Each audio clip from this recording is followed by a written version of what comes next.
some people argue na, mabait naman si Ivana kasi namimigay siya ng mga pangkabuhayan. Pinapanood ko rin minsan yung vlog niya. I think she has a good heart. I think she means well. But I think my hot take is that, she has to walk the talk. If you want to live a life where you are truly good, authentic, and flourishing, before you act, always ask yourself, why am I doing this action? What's the end reason why I'm doing this action? Is it just because I'm going along with the flow? No, kasi yung mga katulad ni Ivana, ang take ko sa kanya, I think she's just going with the flow.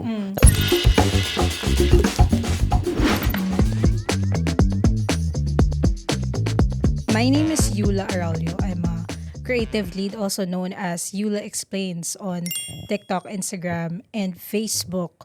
Kung ako ay isang coffee order, I would probably be a latte, a warm latte, warm lang. Yung lukewarm, tamang-tama lang. I have enough protein, no sugar, just enough fat for you. You have the bitterness and you have the creaminess. Hindi ako mahilig sa matatamis eh. Full name, RJ Sotelo. Ako ay isang content creator sa Instagram lang. Handle ko doon Legaspi Man. Kung anong klaseng kape ako, mocha, no? Pero iced mocha sana. Pero okay lang naman. Ay, mocha kasi unang-una, mahilig ako sa tsokolate. Pero may mas malalim akong, syempre, dapat laliman ko yung sagot ko dyan. So, iniisip ko yun habang inihintay kita, Yula, dahil binaha ka pala. Hindi ka pala binaha. Binaha ako going here. Baha going here. Ayan, nauuso na naman ang flood control topic kasi na yan. So, laliman ko. Recently kasi I'm making my own coffee. Dahil I'm planning to open a cafe soon. So, ang una kong tinitimpla is mocha drink. And ang interesting sa mocha drink pala, yung coffee at yung tableya or chocolate, parang dapat homogeneous. Yung dapat makikita mo yung distinct flavor ng chocolate, pero nandun pa rin dapat yung kape. Pero at the same time, homogeneous sila. So, siguro inisip ko lang, it's very descriptive of me, yung Legaspi Man side na people associate na aesthetic side, na cafes, diba, living in Legazpi. Pero on the other hand, yung parang socially critical side, na hindi siya either or, magkaiba siya, pero pag pinagsama mo yung dalawa na yun, I guess, patok siya sa mga tao na merong aesthetic side pero lagi mong kinikriticize din yun. Kaya parang naging gano'n na yung vlog ko na Legaspi Man.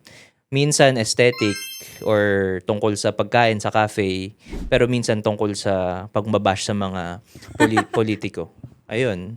Who is Yula Explains? She is an alter ego. Hala! Joke lang, no? She is me. Me and Yula Explains are one. So, Yula Explains is a content creator. She is a yapper. She talks a lot about current events, but actually, she started as Yula Design. That was my very first handle, Yula Design, on TikTok. Just on TikTok. So, I only started on Instagram and Facebook, I think last year. And parang this year ko lang siya sineryoso talaga. So, yung nagpa-post, ganon, talagang, alam mo, sinaseryoso ako talaga with the collabs and whatnot. So, nag-rebrand ako to Yula Explains just this year because I've recently expanded my content from design to current events to history. Kaya yung biglang, kaya nakaka-converse ko din sina Xiao Chua, ganyan. And I realized that design is more than the creative and technical monologues that I usually have in my content. It's really about everything around us. Every visual thing that we consume is a form of design. And that's what Yula Explains is about. I try to break down everything that we see, from the logos, the seals, the marketing campaigns, bakit to nagtitrend, bakit issue to ngayon, and whatnot, and how it affects us. And mostly, I think, yung mga pinag-uusapan ko or things that I am genuinely passionate about, kahit hindi siya talaga related sa design minsan. Pero yun yung pinaka-core ko. Creativity, visuals, anything visual. So, as a visual learner. Based from Legazpi Village kasi doon ako nagsimula. Actually, ang hindi ko pa nabanggit, no, meron akong klarong rason kung bakit ako nag-start ng vlog. Gusto ko ng IKEA sponsorship. Kasi lumipat ako sa condo na mas maganda at bare pa siya nun.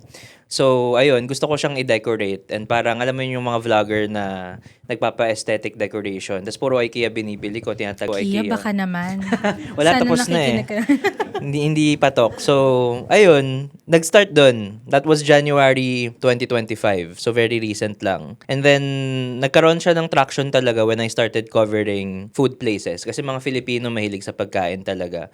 And it just so happens na maraming pagkain sa area na yun, sa Legazpi Village, na dun mo lang mahanap. So, yun. Pero I don't think, iba, ano yan eh, kumbaga, merong early Legazpi man at merong later Legazpi man. So, yung later and I think the current one, it's more of an advocacy to really understand not just the village anymore, pero Philippine living as a whole. So, pinapasok ko doon yung mga lessons ko sa school, sa ethics, sa philosophy, sa politics, in Instagram para mas magets ng mga Pilipino. Yung isang nag-viral kong reel is, in-explain ko kung ano yung moral personalities ng mga tatlong most recent presidents.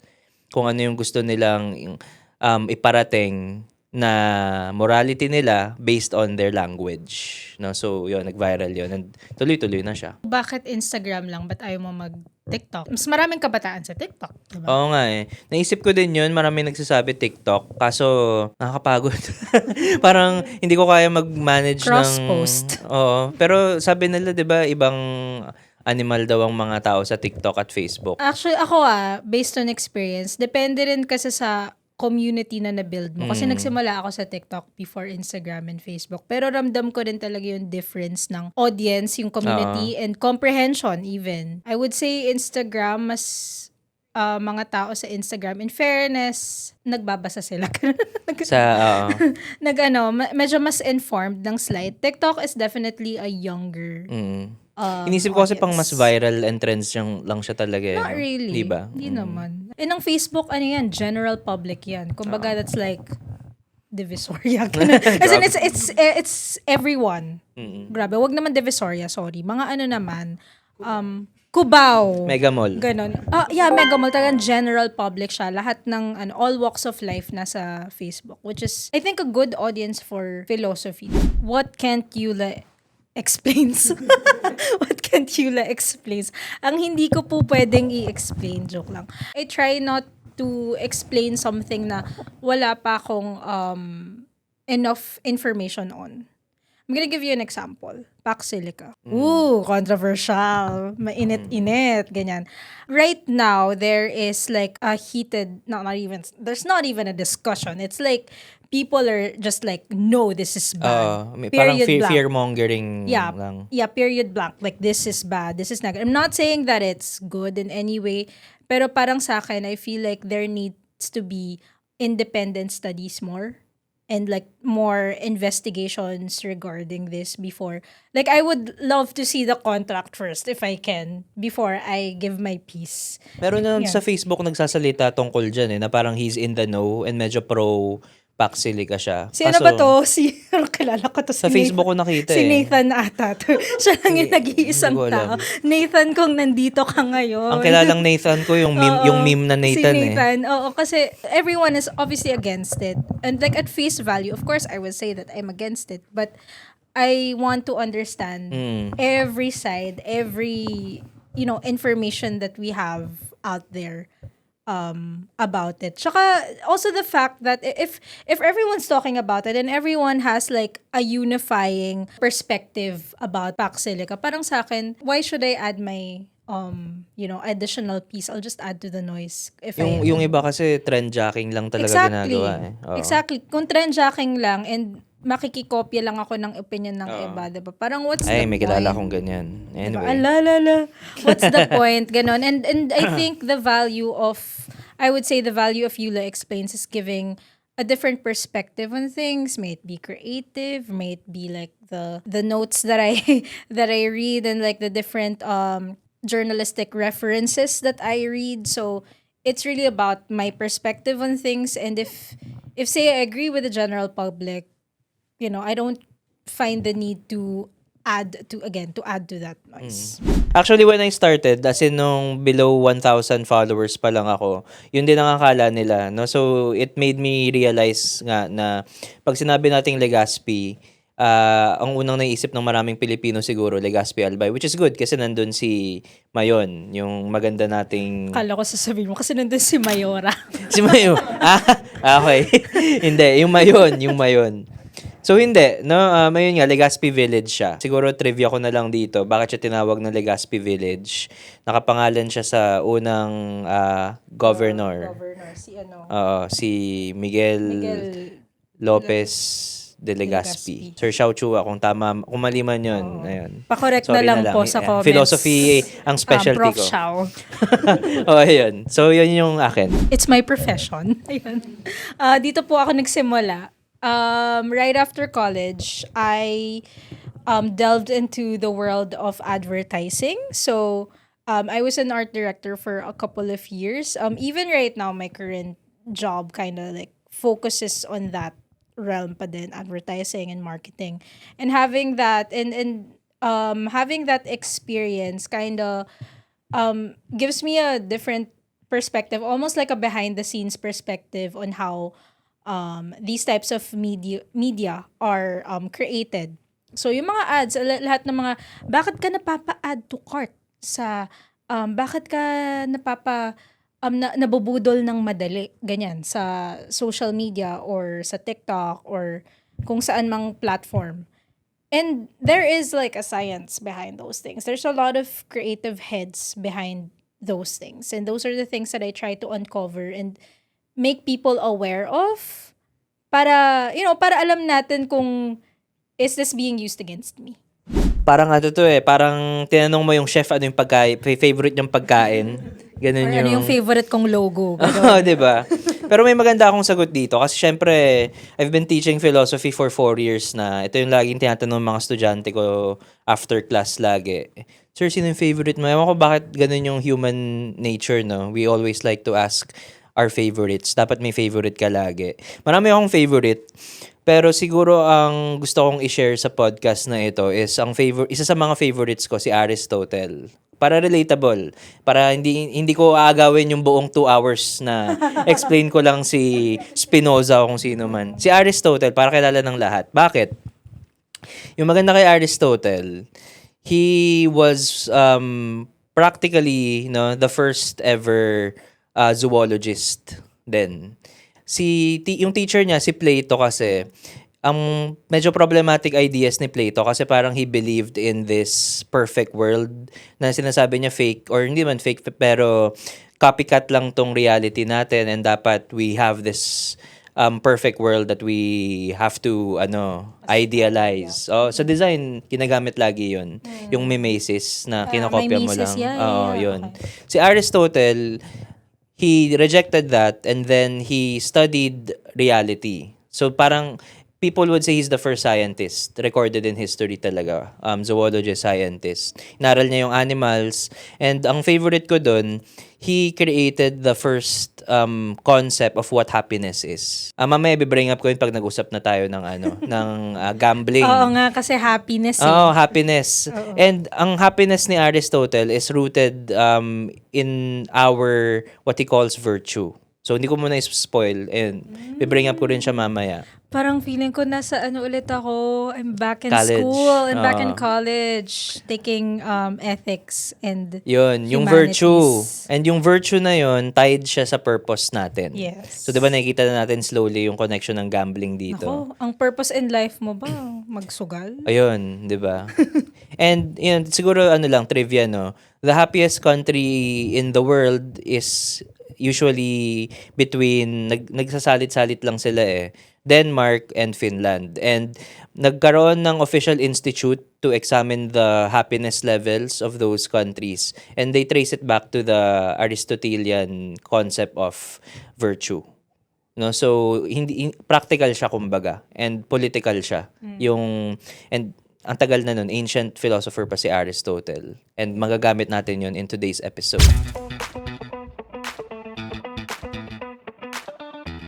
A celebrity is promoting an online casino.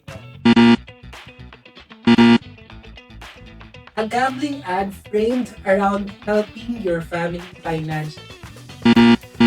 Hindi yata natin magagamit yung... yung Live streamers Giving betting tips. So, content creators, mga ganun. Oo. Betting tips. Hindi rin. First bet is First bet is free. influencers saying I'm not forcing anyone to play. Gambling apps sponsoring sports content. Sige, ako, sponsor nila yung sports. I can say no to that. Ako kasi, ito yung take ko. Medyo kung pwede, yung parang nasa gitna. Hindi yung nakaganon. May nuance siya. Kasi ako, I'm very much against gambling in general. Pero with how that question is framed kasi, nasa desisyon yan ng sports, So, yung tanong kasi, gambling app sponsoring, at the end of the day, nasa sports agency yan eh. I'm a big fan of the NBA. So, yung NBA, they basically said yes to legal online gambling na.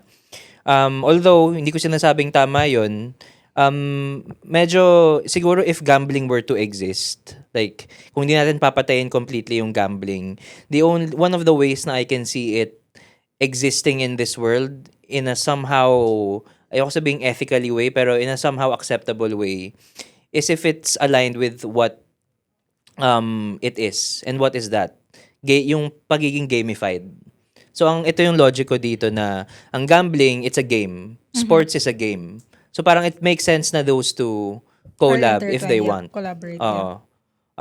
So, dalawa talaga yung layers nun. Una, nasa sports agency or sports company pa rin yung nasa, final decision maker. And pangalawa naman, compatible silang dalawa na at the end of the day, it's a form of a game. No, kasi before social media, 'di ba, yung karera ng kabayo, no, it has Yeah. existed.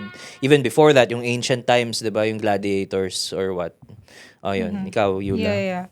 Well, agree naman ako in a sense that they're both games. And actually, nahirapan rin akong i-answer yung question na yun. Kasi it's like, I feel like, like sponsor. At first, naisip ko like sponsoring athletes or like sponsoring, diba? Parang sponsoring athletes, parang, ako naman kasi, siguro on a lens, on a marketing and like influential lens, parang, what does that communicate at the end of the day, diba? So, you're influencing sports fans to get into gambling. So, that's what I'm kind of against it. So, any space where ako, as someone who's against gambling, like, putting gambling in a space, in another, like, in another industry, or in another space, like gaming, sports, you're potentially influencing that niche Yeah. group as well. Where is the line between effective marketing and manipulation? The thing is, in marketing, isa sa mga unang pinapag-aralan natin, one of the first questions when we receive the brief is who is the target audience. It's so comprehensive when we create these campaigns, when we do a deep dive of these clients that we work with, who is the target audience, to the point that we study, focus group discussions pa tayo niyan. We study the psychographics, we study the demographics, really try to understand how to target them. And knowing their vices, knowing their inclinations, and knowing their motivations, we have to know if the product genuinely will help these people. So, where do we draw that line? It's understanding that demographic and psychographics. Does this product, would it actually benefit the audience that it tries to target? Ang tanong ko sa'yo, Yula, siguro, yung marketing manipulation dualism. Di ba, there is this parang accusation sa marketing na at the end of the day, profit lang ang habol niyang discipline na yan. Consumerism, Oo. yeah. At the end of the day, you just wanna sell. So, sinabi mo kasi kanina, dapat it checks if nagbe-benefit yung mga target audience. So, what can you say about that? Na yung accusation na yun? Yeah. And you know what? That's one of the reasons why din ako personally, as someone who, lived behind the scenes, like in advertising, I also find it, like, I think as marketers and as advertisers, we always have the freedom to say no. We always have the freedom to control the narrative in the types of content that we create and the types of materials that we create. So, bibigyan kita ng na parang kwento back nung sa pandemic. Mm. I was in advertising and actually had that. Nagkaroon ako ng existential Aha. crisis ng Parang life. given na yan sa industriya na yan, no? Diba? Oo. Parang I worked with a lot of nasa food. Yung mga clients ko that time were still more in like the food industry, and they were like pushing us, the agency, to invite people to go out and eat. And this was during The like the height pandemic. of the Oo. pandemic. Sabi ko, mababash tayo niyan. Oo, kino-compromise yung safety. Oo, we're compromising the safety of the people. It's not the best time, but they're like very, like really, really pushing it. So it really, I recognize that it's difficult, especially if you're an advertiser and you're a marketer and you're just following, you're just following your boss, or you're just following your client. It really is hard, but at the end of the day, we always have the freedom to say no. We always have the freedom to control the narrative because we are the experts in our field. So yeah. Ako naman, ang take ko lang dito, na-reconcile ko na yung experience ko sa marketing versus now. Na it's okay to profit. I mean, at the end of the day, hindi mo naman pwedeng sabihin, screw capitalism. Yeah. Kasi, we're all powerless to say something like that na, let's just not have money exist, or let's just, alam mo yung mga jokes about kay Karl Marx, di ba? Yung parang, what do you mean your podcast? It's our podcast na everybody owns it na daw, Yeah. di ba? So, ang naisip ko lang, there's a really nice ethics framework, I think, that marketers can use. So, it goes like this, no? Lahat daw ng actions natin, merong ends. Merong means at merong ends. So, right now, for example, ikaw, Yula, tanong ko kunwari, why did you choose to be part of this podcast with Assortage? Because I think this is a great platform, and I believe in the brand of Assortage and what they stand for. Naks naman, Yes! At dahil dyan, So, kita natin dun, no, yung sagot ni Yula, ang ends niya, no, is to have Assortage be part of her advocacy. So, kasali, hindi mo basically ginamit yung Assortage only as a means to your end, which could be anything else. Bigyan kita ng unethical version ng sinabi mo, since ethical ka. Congrats. Unethical. nakauno na po ako sa kay Prof. Unethical version nun. Ang ends ko talaga dito is gusto kong sumikat ako at gusto kong magkaroon ng magandang studio at platform to talk about these things. Yung ends mo is yung sarili mo pa rin, 'di ba? Pero nakita natin sa sagot ni Yula na hindi pala scripted, no? Hindi yun scripted. Na ends mo pa rin si Assortage. And of course, Assortage is not just a company, it's a group of people. So you treat them as the ends pa din. Yun yung nakikita ko sa marketing na yung means mo, kasi ganito siya, no? Unethical ang isang bagay if any person, whether it's a collective of people like Assortage or one person like you or me, dapat they're never means lang. Dapat ends din sila lagi. So, maganda yung sagot mo kanina kasi we already saw the ethical side. So, kunwari, sa ganyang any kind of marketing really, no? Ang ends mo dapat is not just simply profit. Dapat ang ends mo talaga is, pwedeng may profit dyan, syempre, di ba? Marketing, business eh. Alam nga naman, nagnegosyo ka para malugi. Ang ends mo, profit, pero dapat nandun pa rin yung tao. Yeah, dapat I think it's even the same as I would relate it to content creation. Even. Oh, Like, yeah. Marketing din naman, diba? no? Why are we doing content in the first place? Ginagawa ba natin to gain collabs and like to gain prestige and what? But no, it always boils down to why are we doing it? Ano ba yung purpose natin for it? So, Yeah, yung ends. yeah, na, yung yun pinaka-ends niya. Yeah. Kasi, yeah, to echo that, no, kung ang ends ng content creator is to just really boost, Pasikat, magpasikat, magpadami ng views, no, bait, engagement, ano lang siya, baiter. Para sa sarili niya lang yung ends niya na yun. Pero kung, like what you said, dapat tinutulungan mo yung tao na yun, yung Yeah. target audience mo. Yeah. So I guess yun sa question na yun, that's basically what manipulation means. When hindi mo na ends yung target audience. What should the government do to raise awareness on the negative effects of gambling? May ginagawa na nga ba ang gobyerno? Yun ang tanong. Pero hindi, actually, ito, sige. I've been really reading up on like what are we doing about it. Pero so far, ang alam ko lang, si Senator Win Gatchalian actually proposed a bill, and I wanna hear your thoughts about this din. He proposed a bill on regulating online gambling sites. So it's becoming we all know that gambling is becoming a huge problem right now. Millions of families are drowning in debt because of online gambling. And ang pinapropose ni Senator Gatchalian is pataasin yung age requirement ng online gambling to 21 years old. Di ko nga alam ano ba yung age limit ngayon. 21 years old na daw. And also, yung starting bet mo is 10,000 pesos. Ang taas, di ba?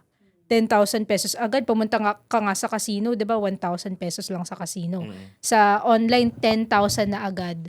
And I think, yung parang top up mo is at least 5,000. So, yung 10K pang gatekeep yun. Yeah, kumbaga, pang gatekeep. Para sa mga may pera May lang talaga. pera lang. Para to make sure that, okay. Kasi, diba that's also the thought sa gambling na pag magbebet ako ng 10,000, dapat ready akong mawala yung 10,000 na yan. So, and kahit yung top up niya is, I believe, 5,000. So, hindi ka basta-basta lang magta-top up ng barya-barya lang. To make sure na papag-isipan mo talaga kung, tawag dito, yung pera na ilalagay mo dito sa online platforms na to. And another one is he's also trying to limit yung linking ng online gambling sa e-wallets. Mga apps, sa sabihin ko mga- nga, yung parang Gcash. Yeah, ganun. So, nililimit din siya. Now, it's still being in discussion right now. Parang, ano pa lang siya, wala pa siyang decision. It's still a proposal. So, I'm curious, kasi when you're saying na, okay, 10,000 pesos yung minimum na ngayon. So, are we saying that gambling is only for the rich? Are we saying that ang pwede lang magsugal ay, would say, may yaman o may kaya? Is that I think that there's nothing wrong with that kind of mindset. Kasi gambling is not a right. Diba? Gambling is a That's true. privilege if it's legal. it's a luxury? It's a luxury, yeah. That's the better Yeah. way to put it. It's a luxury. So parang hindi mo pwedeng sabihin na, uy, hindi to makatarungan. Bakit kayong mayayaman lang ang pwedeng magsugal? I mean, no, it's not a human right. Hindi yan pagkain or hindi yan trabaho. 'Di ba? Hindi yan tubig. So, I agree with that. Actually, naisip ko dyan sa sinabi mo, Yula, na ano ba dapat gawin ng gobyerno? Like, maraming sagot pwede na communication, presidential Education din. campaigns. Pero I think the most effective talaga is to do what the government can only do, not nobody else can, and that is law enforcement, legislation. 'Di ba? So, ayun, I guess that's a good point para dyan sa ano na yan, na dapat magsimula talaga siya sa legislation. Tama. Yun. Yeah. And of course, legislation is one, pero ang question dyan, implementation. Yun Yeah. nga din. Enforcing it din. Ang take ko dito sa gambling thing na to, no, it has existed for many years. Even Pero during Egyptian times. oo. Ang problema nga lang, to echo what you said nga, mas accessible na siya ngayon dahil sa social media technology, etc. Kasi dati, di ba, pag nabutan pa natin, Yula, yung time na walang social media. Pag sinabi mo kasing gambling noon, ako, no, personally, ako ko sa'yo, ang una kong naiisip, Soler. 'Di ba? Ngayon pag Or Lotto, yung mga ganun. Lotto, 'yun, 'di ba? Lotto. Pero ako naisip ko Soler, naisip ko high rollers, 'di ba? Yung mga may pera talaga, pupunta ka talaga doon, 'di ba? Mga senior citizen na hindi alam gagawin sa pension nila siguro.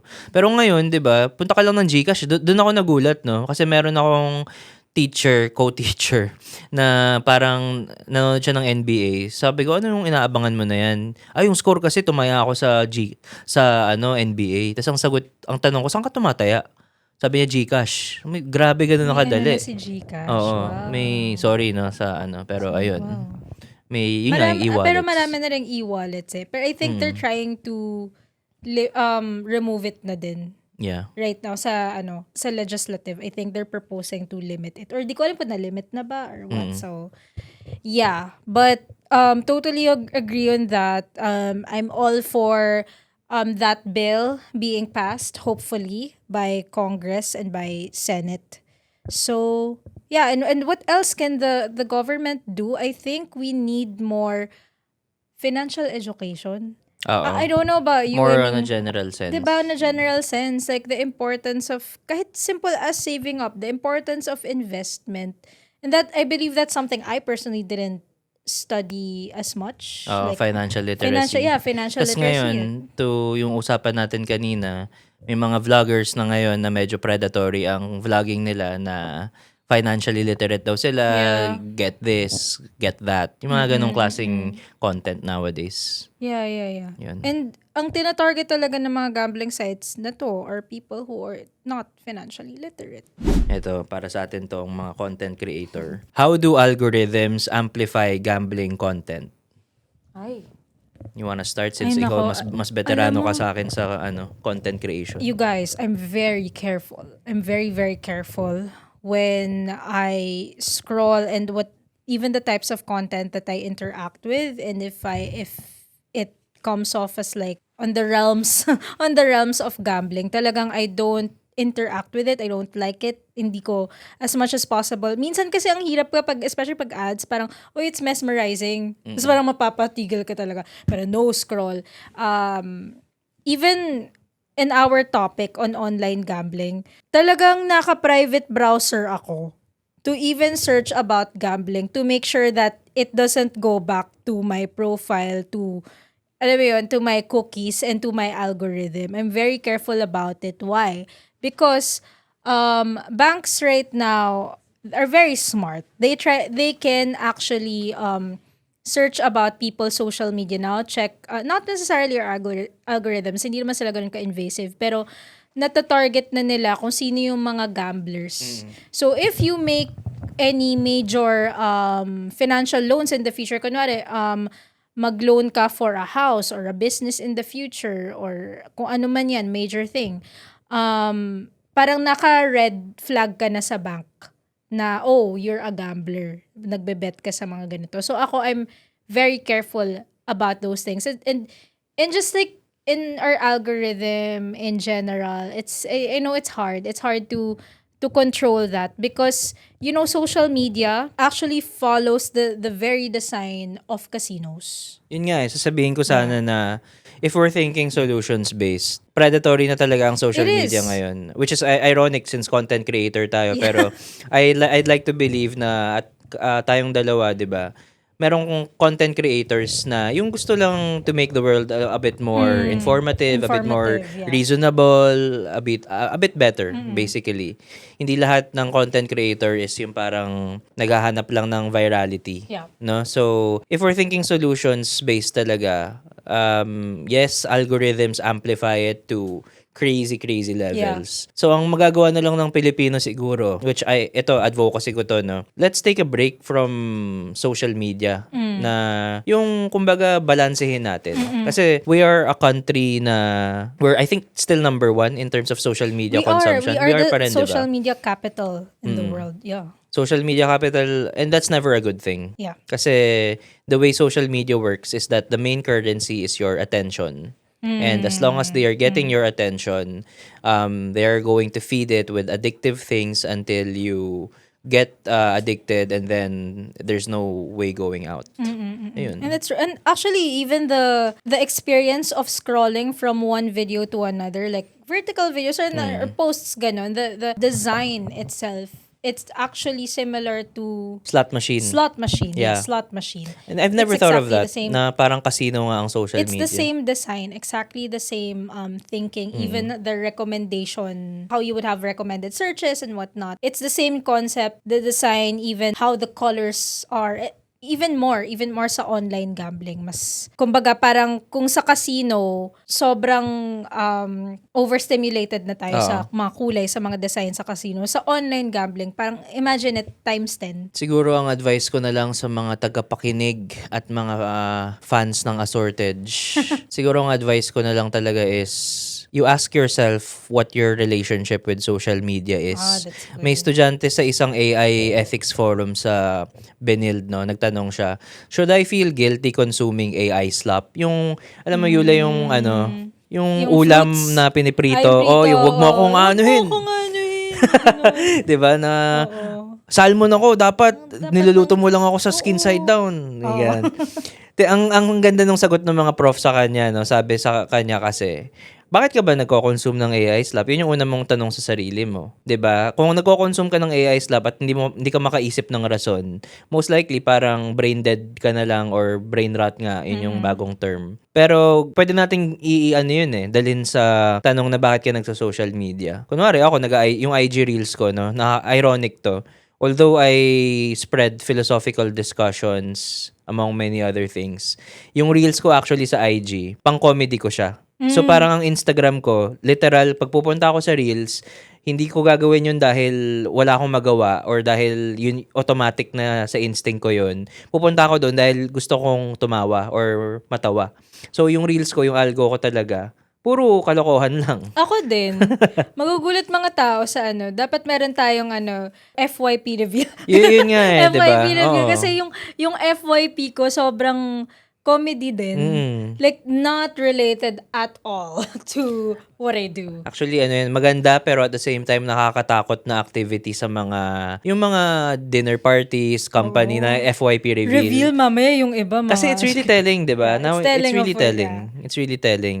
Sa yung mga lalaki, kunwari, yung mga addicted sa pornography. Yeah, No, kasi yeah. OnlyFans or other models, they use that na Yeah. as a Sa parang platform. Yeah. soft marketing place. So pag nakita mo sa FYP talaga, doon lalabas Oo, lahat yun. obvious makikita mo Kapag dun sa explore page na Instagram, tapos makita mo ano yung itsura ng grid.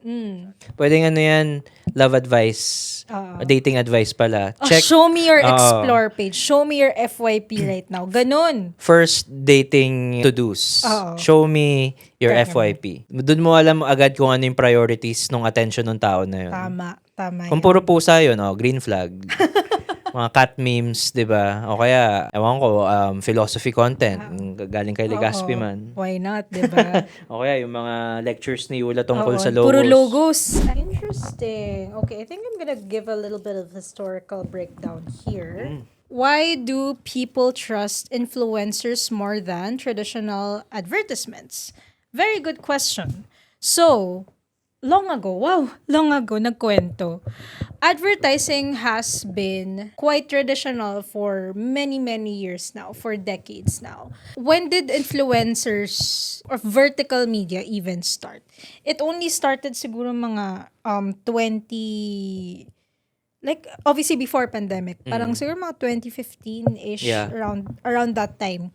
So, before kasi, especially in the Philippines, it's really all about celebrity culture. Celebrities are our Oo naman. OG. FPJ pa lang, Yes. 1950s ba? Or, OG influencers. So the reason why there is an appetite for influencers is because influencers are meant to feel real. Like, say kunyari, when I like this, gusto ko tong sapatos na to, I would rather watch a review of an influencer than a celebrity. Kasi ang celebrity, may notion yan na, binayaran yung celebrity na yan. Compared to an influencer kasi, it's tied to who they are. It's also tied to their relatable. brand. Yeah, and it's more relatable. It feels more grassroots. So, kaya to the point that in the recent years, users or people online now, ang dali-dali na nating mag-scroll off ng ad, skip ad, or like scroll off an ad. When we see that something is too well art directed, is too graphic, is too visual, it's too colorful, parang nasa-stimulate na sa head natin na, okay, this is an ad, I have to skip it. So, it's the celebrification of ordinary people. So, yeah, it feels definitely, number one, like it feels more relatable, and people are very tired of incredibly polished, incredibly graphic advertisements right now. Pero isipin rin natin, influencers who showcase ads like this, it is a form of advertising pa rin. So, kaya, that's why, in my content, that's what I try to educate people din that it's a form, it's a form of advertising din. Yung basically ginagawa natin as content creators. So, yeah. How about you? May ganyang lesson sa hindi lang sa philosophy, sa sociology din, tsaka sa basically all kinds of it's called postmodernism. So we live kasi in postmodern times daw, where ang difference ng postmodernism sa modernism, which yun yung 20th century, hindi na daw naniniwala mga tao masyado sa grand narratives. Yeah. So these grand Manifestos, narratives, mga ganyan. ano?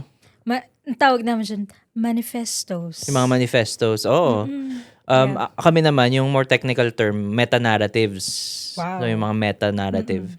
So, for example, there's a statistic now that a lot of, there is a trend of Filipinos who are not becoming religious na.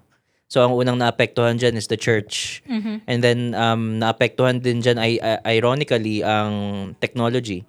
Kasi back then in the 20th century, people thought technology equals good things. It equals progress. Pero syempre, look at our discussion, social media, casino, AI, di ba? Yung Paxilica, fear, na yan. So, nawalan na tayo ng trust daw sa grand narratives nga. And I think kabilang na rin doon yung authoritative media.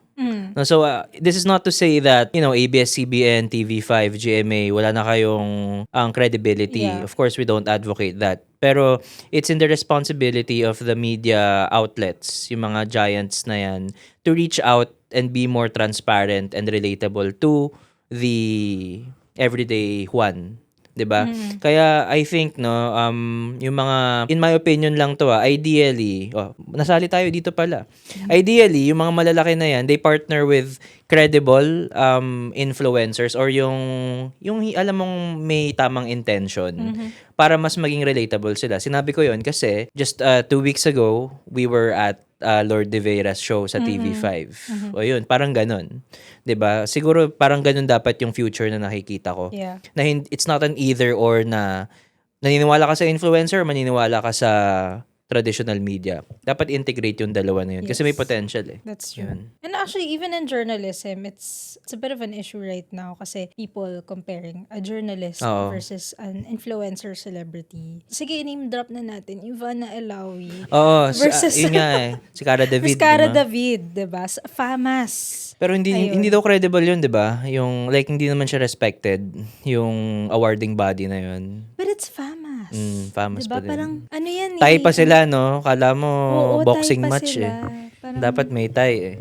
Very, very fascinating. So, It's really I mean, I have very pessimistic views of not just the Filipino public pero the public in general. Sa philosophy, that's a long-standing parang belief na ang daming terms niyan eh.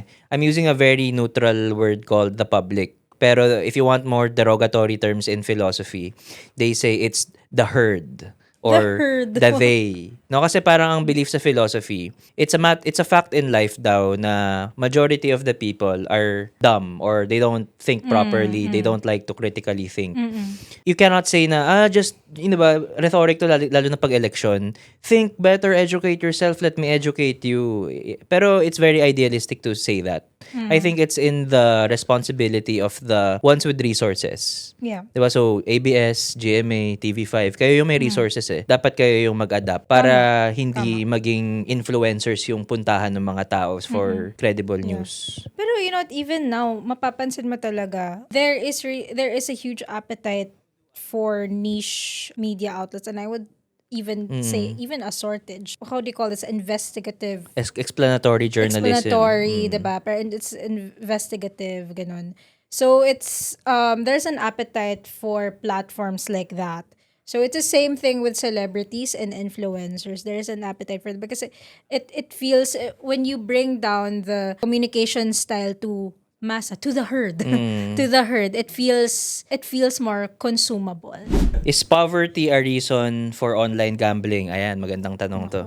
Is poverty a reason for online gambling? I would say definitely that plays a factor. 'Di ba? Kasi what does online gambling present? A while ago I said it's like a form of a game, pero it's not a game that's simply born out of pleasure for some or born out of love for competition for others, 'di ba? Yung iba kasi may halong desperation 'yan. Kaya nga predatory talaga ang online gambling kasi they basically want the ones with little money to realize, uy, ikaw na kahit 100 lang meron ka, sige itaya mo yan kasi baka bumalik sa'yo is mas malaki. 100 lang naman eh, di ba? Pero ayun nga, ang problema dyan, okay sana if may control yung tao na okay, tatry ko isang beses. Ay, wala pala. O de, wag na lang. Instead, yung mga may resources nga, they really parang there's this term in psychology called hedonic treadmill. No, so hedonic comes from the word hedonia, which means pleasure. Hedonistic. Hedonism, no, from that and okay, dito ko na isisingit si Aristotle para matuwa sa akin si Aristotle, no. So yung hedonic treadmill, it goes like this. Parang isipin natin meron tayong graph, no. Ito yung pleasure, pataas siya. Tapos ito yung time, no, oras ng buhay natin. So parang ang idea dito, the longer you live your life, the more time you spend here on earth, 'di ba? You're looking for the optimal pleasure na makukuha mo. Ngayon, ang problema dito, no, maraming problema dito pero I'll boil it down to two. Yung una, yung mga medyo pro-hedonic treadmill, ang isipin nila, merong yan parang homeostasis. So, ibig sabihin ng homeostasis, yung tamang balance lang ng pleasure. 'Di ba? Na parang, okay, nakuha mo na yung saktong pleasure mo, goods na yan. Ginagawa yan actually ng mga Danish tsaka ng mga Finnish, yung mga idea na saktong pleasure lang. Sa IKEA may ganyang term called, I think hige, or nakalimutan ko na, pero marami silang terms na gano'n. IKEA, baka naman, ilang beses na kayong... So ayun, 'di ba? Parang okay, ang unang problema ng online gambling, sisirain nila yung parang optimal na, kunwari isipin mo Yula, 'di ba? Ikaw, nakuha mo na yung optimal life pleasure mo. Tapos biglang napunta ka sa gambling. Mas madidisrupt 'yun, 'di ba? Yung pangalawang problema doon is the hedonic treadmill altogether. Na mali ang hedonic treadmill on its own. Na dapat hindi pleasure ang batayan natin in our way of living. And doon na uso si Aristotle, merong mga studies, no, pinalitan nila yung hedonic treadmill with this term called eudaimonic treadmill. So the eudaimonic treadmill is basically hindi na pleasure ang batayan mo for living your life, but rather virtuous habits. So when we say virtuous habits, just to explain, it's your path to excellence that basically leads you to human flourishing. 'Di ba? Ano 'yun may simple logic si Aristotle dito. Pag sinabi natin ang eagle, 'di ba? How will we judge an eagle? Ayun, Yula, kunwari estudyante kita. How will we say an eagle is a good eagle? Based on what? How will we say it's a good eagle? Based on what? Flight? I don't Exactly. know. Flight? Na simple lang, 'di ba? Flight. Hindi mo naman sasabihin na, ay, ang galing nung eagle dahil ang bilis niya maglakad, 'di ba? Wala namang ganun. Ang tao daw, ganun din, sabi ni Aristotle. We judge humans based on what is special sa atin. And tanong natin, 'di ba? What is special sa atin? Is it the pursuit of pleasure? 'Di ba? 'Di ba in corporate or PR ahensya, there's this term called rat race. Yung rat race, bakit siya tinawag na rat race? Kasi parang ang rat, yun yung mahilig sa pleasure. Kaya nga ginagawa silang lab experiments sa lab experiments. So, what is the special thing about human beings? It's reason or rationality, whatever term. So, yun yung eudaimonic way to live daw. So it all boils down to chasing your purpose. Rooted in Rooted virtue. virtue. Kasi syempre, Rooted in baka virtue. mamaya purpose ko, maghasik Purpose ng mo. lagim, di ba? Oo. Totoo naman. So, ayun, yun yung nakikita ko na problema dyan. Na dalawa yung niya dalawa, okay, naniniwala ka sa hedonic treadmill, pero mali pa rin ang online gambling kasi sinisira niya yun. You know, in psychology, they have a similar term. I forget the exact term, but it's like intermittent rewards. Basta like, I forget the Akala ko second word. intermittent fasting. Oo nga, akala ko na intermittent fasting. Basta it's, the point is it's intermittent in psychology and it's closely linked to gambling because when you said the hedonic treadmill, diba? So, medyo similar siya. It's how it hijacks our brains into, kasi humans are inherently motivated by reward. Wow, parang mga daga rin pala tayo. Oo, mammals Diba? naman din kasi tayo We're just talaga mice and men, diba? So we are, motivated by reward. And the thing is with gambling, you don't know when you'll win or lose. That's why we keep chasing those highs. So na-mention natin a while ago, diba?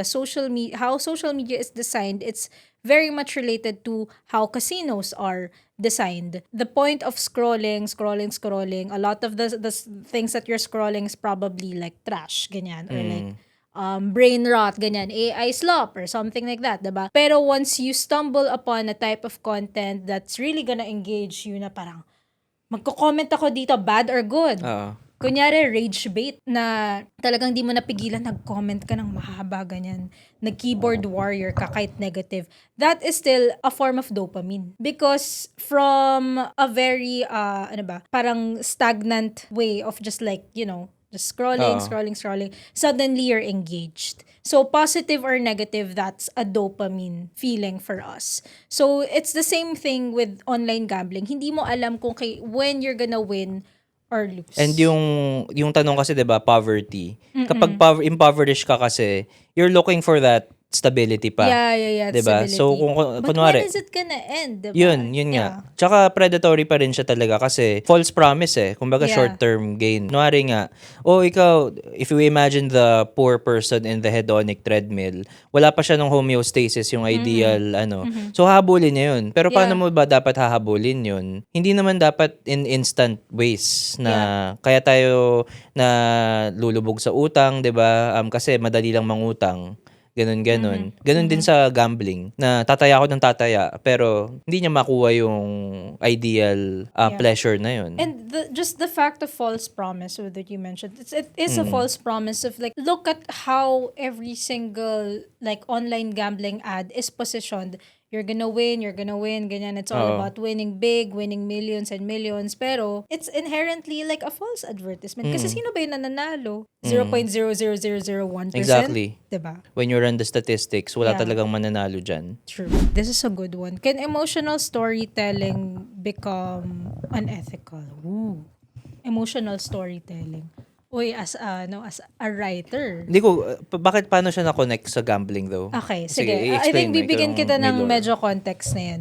So, I stumbled upon this ad by Bingo Plus. Actually, it's like several ads. And it was like basically case studies of people who not just win their desires in life, pero how this man was able to put up a sari-sari store, how this lady was able to bring her husband to overseas to work, and how this man was able to pay for his kids' medical expenses. How those particular sets of advertisements, they're very emotional.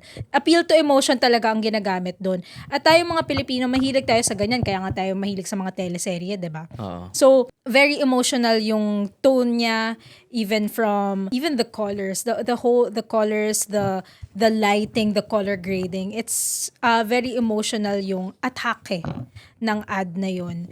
I personally find that type of advertisement unethical because you're like targeting na talaga the vulnerable. You're targeting people na nasa laylayan, people who have such problems na, so ano yung parang sinasabi nun, 'di ba? You're sinasabi mo na yung kaunting pera na meron ka, ipangtaya mo in the hopes that you're able to help your son's medical expenses. Parang ginagawa nilang miracle instrument it's like some form of a miracle na, but it's a gambling. It's a gambling app. It's not, hindi naman siya pahulugan or something. Hindi naman siya loaning. Hindi naman siya for loaning. It's gambling. So, it's really it's shown as this something that can really help people and like alleviate them from poverty. So that's what's problematic for me. in that particular ad. Yeah, Yeah. I agree. To offer a different lens din, pero agree ako syempre. Kasi yung tanong na to, no, yung can emotional storytelling become unethical? Kung walang context ng gambling, medyo mahihirapan ako sagutin yan. Pero here's the thing kasi, no, simpleng tanong lang, kunwari may kaharap ako ngayon na gambling lord or may-ari ng casino or whatever betting site, 'di ba? Okay, meron kayong emotional success story, pero ilang buhay ang nasira nyo na kinakwento nyo ba, 'di Yeah. ba? Kasi it's easy to say na, itong ninitpick namin na ito, kung totoo man siya talaga, okay yan, kasi nanalo guminhawa buhay. Pero do you show the dark side or the consequences, Yeah. the other consequences of what you have done, 'di ba? I think especially if we look at it from a utilitarian sense, so meaning to say na yung for the greater good aspect. Hindi kasi I'm pretty sure I don't have the data, 'di ba? Pero I'm pretty sure mas maraming buhay ang nasira, no? Nandiyan yung mga kaya nating i-quantify na sira na yung buhay nila siguro through debt or through crime even. And nandyan din yung mga nasira na buhay na hindi natin alam talaga. Ang nakakaalam lang is yung direct family, yung mga Yeah. anak, yung mga kaibigan. So if you parang put that into quantity, 'di ba? Na okay, we have a couple, sabihin natin 5 success stories. Pero i-ano mo yun, i-compare mo yun sa thousands and thousands of people. Even millions of Maybe even people. millions. It's completely wrong pa rin. Yeah. Talo siya in so many... And it's inaccurate. It's an inaccurate representation of a product, a Oo. service. Parang ano lang yan 'di ba? Parang sa alcohol din na parang nagbenta ka kunwari ng alcohol, finray mo na pampapogi itong whiskey na to. Pero ang gamit mo dun sa pampapogi, kunwari si Henry Cavill. Oh. Na syempre pogi talaga yan kahit mag-whiskey, kahit juice pa inumin yan, 'di ba? Pero kamusta naman yung ibang lalaki? Fina-frame mo kunwari, uminom ka ng whiskey, manly yan. 'Di ba? Ano gagawin ng mga ibang lalaki? Isipin nila. Yeah. Ganon din sa gambling Yeah. Pero speaking of alcohol, so gambling is a form of vice. How would you say connect that to why do you think it's worse than the likes of advertising an alcohol or a cigarette or Yung sa gambling. Oo.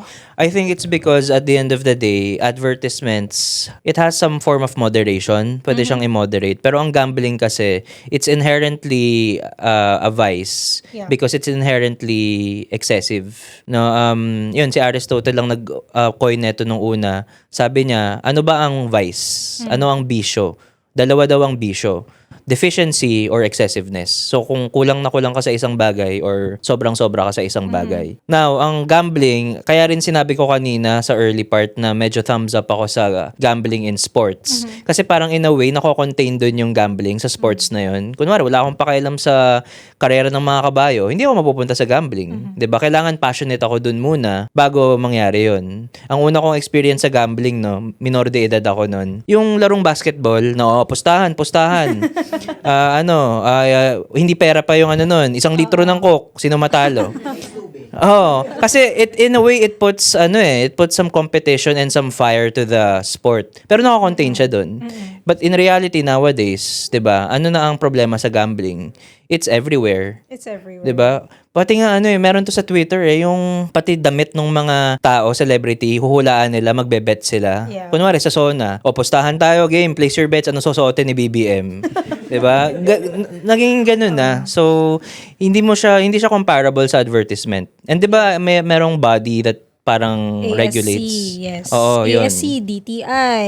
DTI, Ayun. 'di ba? Na may ethical pero ang gambling. Pero yun nga, the thing is they can't, one of the reasons why they also, the government or any government at all can just like completely remove gambling is because it's better regulated than being completely underground. Kasi kunyari, kasi some people might argue na, kung masama pala yan, it's a vice pala. How come the government allows it? How come a lot of governments allow it? Because it's better regulated than being completely underground.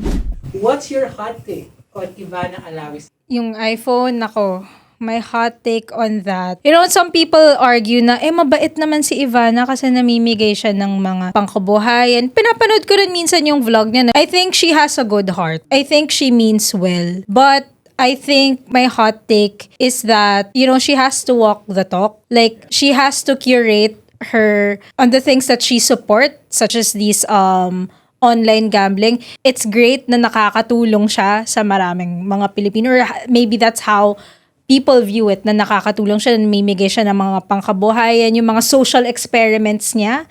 It's really fascinating. It shows yung behavior ng mga Pilipino na mabait pala tayo, that we're very generous pala.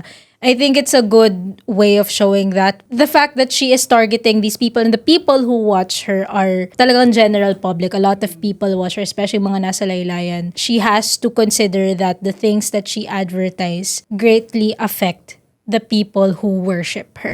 Your confession, have you ever bought or tried something just because the marketing was that good? Grabe tong on the spot na to. Confession. Marketing was good kaya ako siya binili. Merong scam to.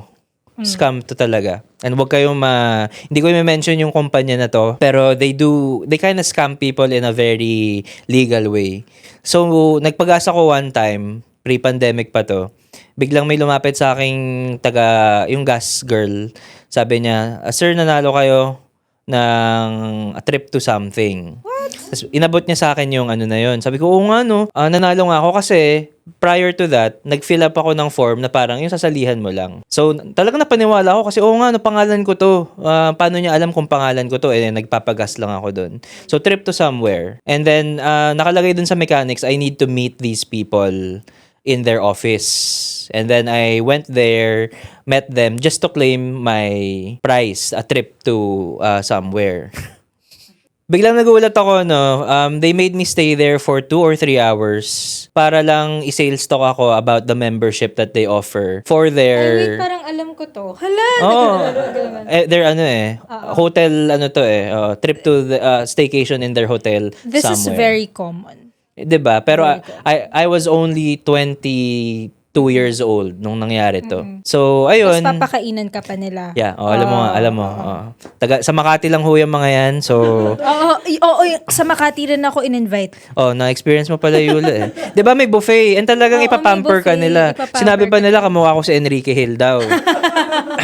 Nako. Iba pa yung hairstyle ko na nakatayo pa eh. So ayun, ano nangyari? After 3 hours, parang ang galing rin na lamang sales talk eh. Parang talagang naginigil trip ka nila na kung hindi mo to kukunin ngayon, sayang, 'di ba? Kasi kung mag-hotel ka rin lang naman, gaano ka ba ka-often mag-hotel? Nasakto siguro mahilig ako sa hotel kaya napaano ako. I ended up parang shelling out 60,000 on that night sa credit card ko. 60,000? For that membership. Wow. 'Di ba? Tapos to make it even worse, that happened 2019 ata. Right before. So, pandemic, hindi ko na nga na-claim yung na yan eh. Sa Boracay ba to? Hindi, sa Cebu. Cebu. Cebu. Pero marami meron, kasi silang locations. Ganon. Alam na. Pero this is very common kasi nangyari rin sa akin yan. Pero thankful ako kasi yung parents ko, inano nila ako. Parang sinabihan nila ako na, ay ano yan, papakainan ka scam. nila for 3 hours, ganyan-ganyan. Kasi nangyari na sa kanila Nangyari yan. na. Common talaga. Common talaga. So, kinuwento nila sa akin. And then, dalala ko, 2 pa yun na panalunan ko noon. Saya-saya ko. Yun. Tapos, nung tinawagan ako, sinabi sa akin na ay, you want this, ganyan-ganyan. Tapos sabi ko, I wanna forfeit it na. Kasi nag-no ako. They kept calling pa rin. Siguro mga 5 times after. They kept telling me na, parang gine-guilt trip rin nila ako na, sayang po kasi po, nag-prepare na po kami for you, ganyan-ganyan. So, gine-guilt Diba? trip ka talaga. Tapos, BIR registered to. Actually, malaki nga silang brand. Yeah. Tapos, tapos sabi ko talaga, no, hindi kasi ako, baka may kilala po kayo, so gusto nyo mang biktima ng ibang tao, diba? Sabi ko, wala binlock ko na lang. What's one thing you want to say to influencers or artists who promote online? You know, in any and every content that we create, kasi you're an influencer, we influence people. So, in every content that we create, I always believe that we should always strive to bring value, to give value to the people that we influence. And that includes the collabs and the ads that we partner with. So, always think of I don't know, some of like these influencers might have millions and millions of followers na you might think that, oh, gambling is just a game. Gambling is just a pastime. But in those millions and millions of followers, marami doon nalululong sa utang. Marami doon hindi financially literate. Madami doon are just plain ignorant. So, always think of how every single content, every single ad and collab can affect these people, even if it's just one follower. It can directly influence people.